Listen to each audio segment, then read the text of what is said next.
$1,000 more per month that working class Americans are being asked to pay. No one can afford it. And people will be unable to go see a doctor when they need one, which is why the Affordable Care Act tax credits need to be extended. It's not that complicated, but Republicans could care less, because all they do is serve the wealthy, the well-off, and the well-connected. At the same period of time, it's extraordinary that Donald Trump, his administration, and corrupt Republicans on Capitol Hill are voluntarily and intentionally withholding SNAP benefits from 42 million Americans who are at risk of going hungry. This includes 16 million children. This is an intentional decision not to pay full benefits, because the money exists in a contingency fund to ensure that not a single American, not a single child, not a single veteran, not a single senior goes hungry. This irresponsible behavior is the reason why the overwhelming majority of the American people are very clear that under Republican control of the House, the Senate, and the presidency, the country is moving in the wrong direction. Donald Trump's disapproval ratings are in the toilet. The American people know that all of the promises that were made to lower the high cost of living have not been kept. Costs aren't going down, they're going up. The situation is an ever-occurring disaster, which is why we're going to see big victories tomorrow by Democrats across the country. Questions? You mentioned SNAP in the funding for contingency plans and things of that nature. That only covers the half of the program. Wouldn't the easiest way to fund SNAP just be for Democrats to vote to fund the government? No, the easiest way to fund SNAP is for the administration to do exactly what it's done in so many other instances, including the administration finding $40 billion in order to bail out their right-wing dictator wannabe friend in Argentina. That's putting Argentina first, not America first. They found $40 billion and now want to claim that they can't find a cent in order to make sure that millions of Americans don't go hungry. This is an intentional, vicious choice that Donald Trump and Republicans are making. And not a single American should go hungry. Not a single American. And it's the fault of Republicans that that is happening in this country right now.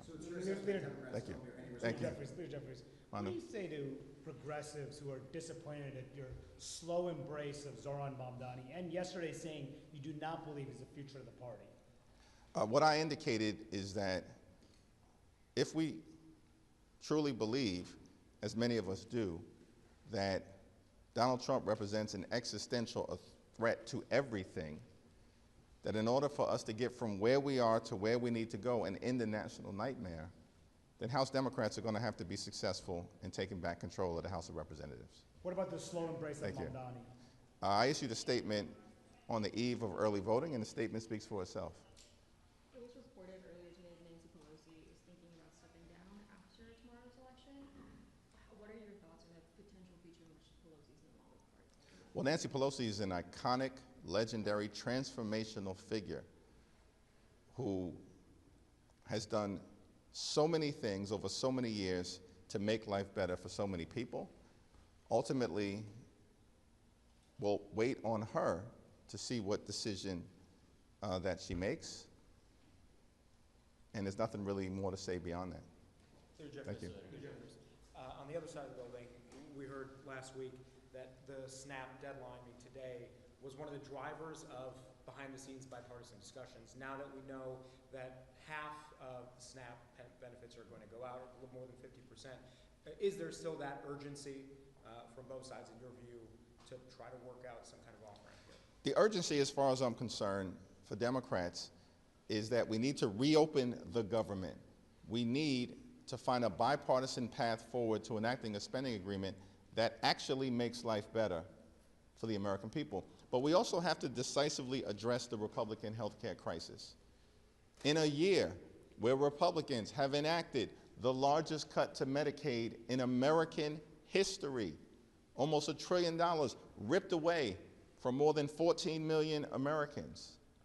Hospitals, nursing homes, and community-based health centers are closing all across the country because of Republican policies and what they did in their one big ugly bill. Medicare is confronting a possible $536 billion cut this year if Congress doesn't act by the end of December because of the one big ugly bill. And then on top of all of that, as we find ourselves now in open enrollment, tens of millions of Americans are experiencing dramatically increased premiums, copays, and deductibles because Republicans are unwilling to find a dime to extend the Affordable Care Act tax credits for working class, middle class, and everyday Americans. That's why Democrats have been in this fight, to make sure that we are delivering for the American people, lowering the high cost of living and addressing the Republican health care crisis. And it should be done with urgency now. But Mike Johnson and Republicans on Capitol Hill, who don't work for the American people, they just work for Donald Trump, he's their boss, have canceled votes now for 6 consecutive weeks. They're nowhere to be found. They're missing in action.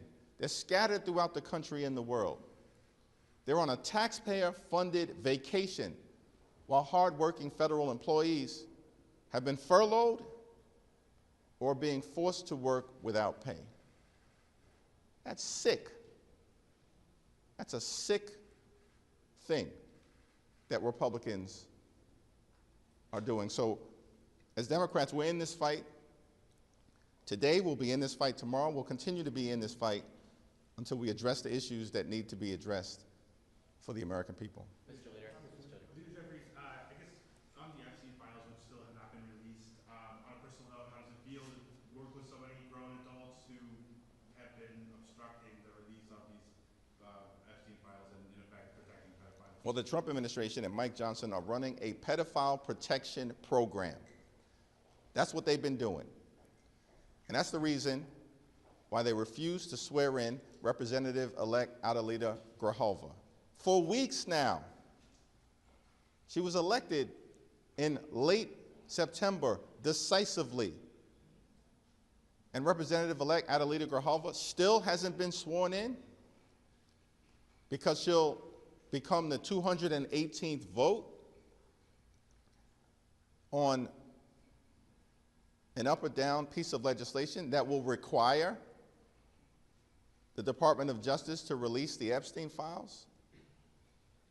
And yet week after week after week have gone by and Representative-elect Adelita Grijalva is unable to serve 800,000 plus people in the state of Arizona, all because of the pedophile protection program being run by Mike Johnson and House Republicans at the direction of their boss, Donald J. Trump.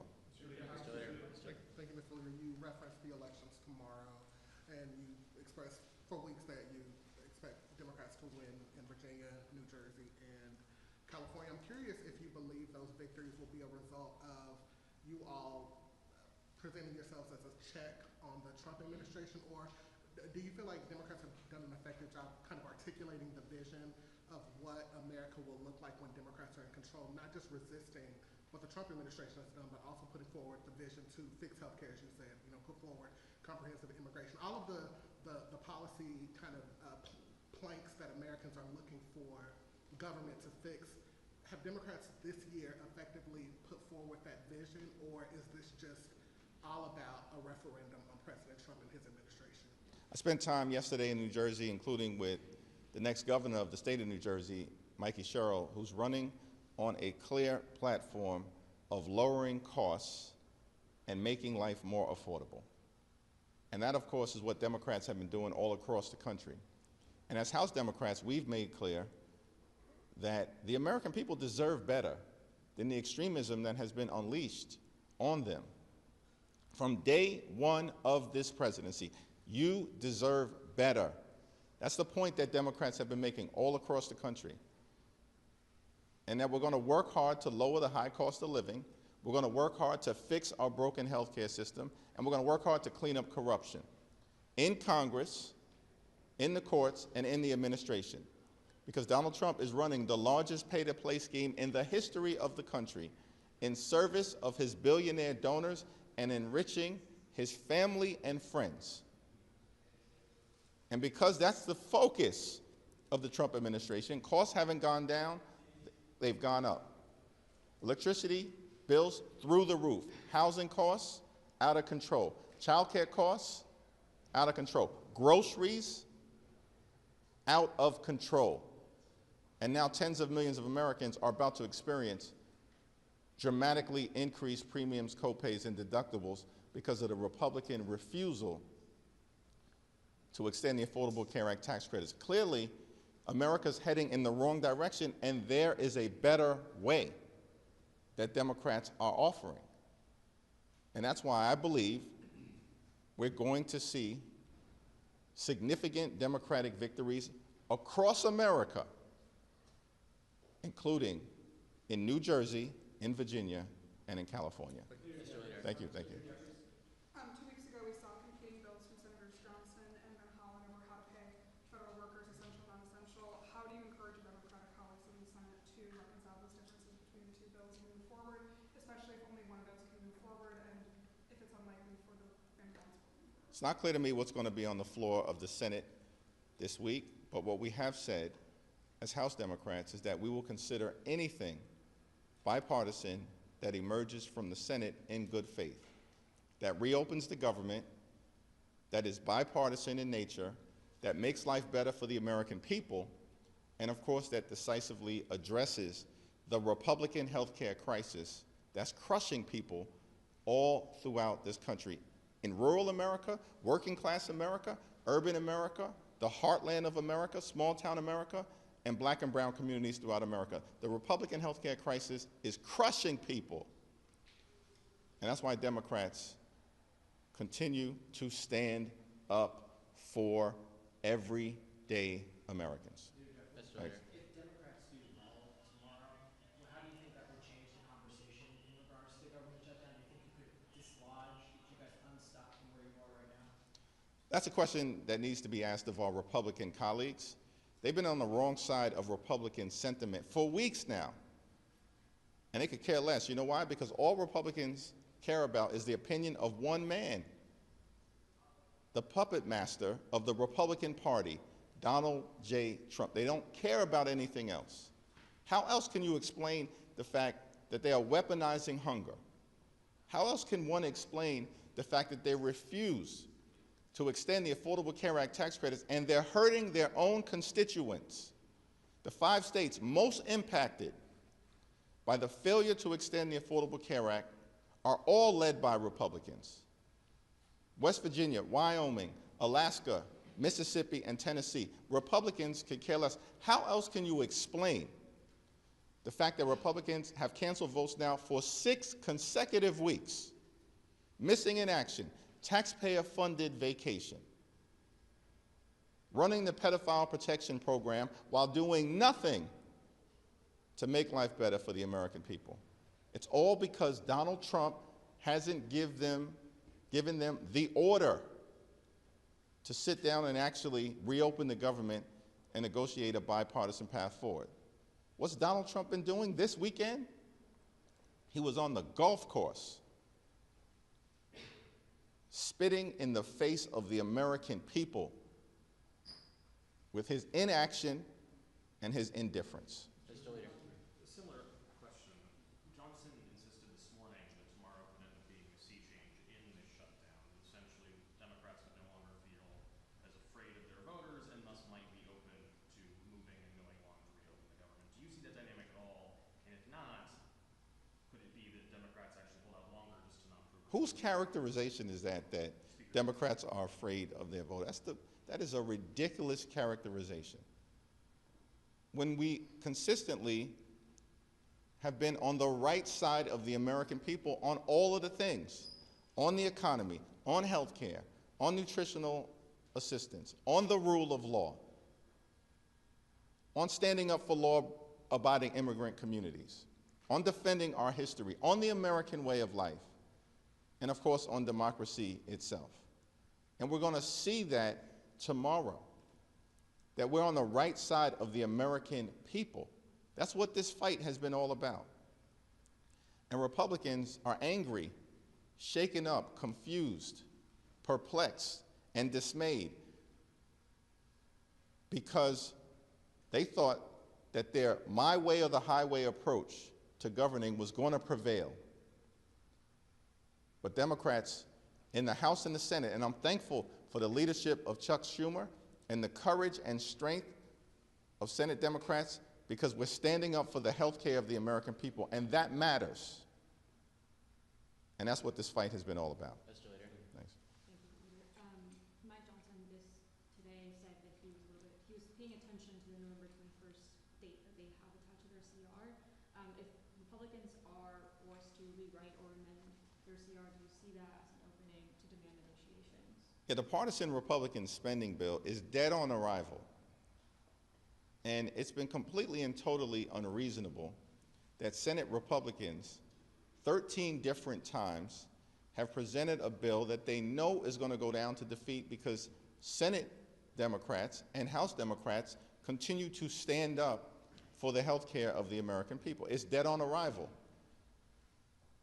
And if in the next day or so, House and Senate Republicans finally come to that conclusion, then maybe that's a small step in the right direction as it relates to actually having bipartisan conversations to enact an enlightened spending bill that actually makes life better for the American people and doesn't continue to gut the health care of everyday Americans. Mr. Leader. Sorry.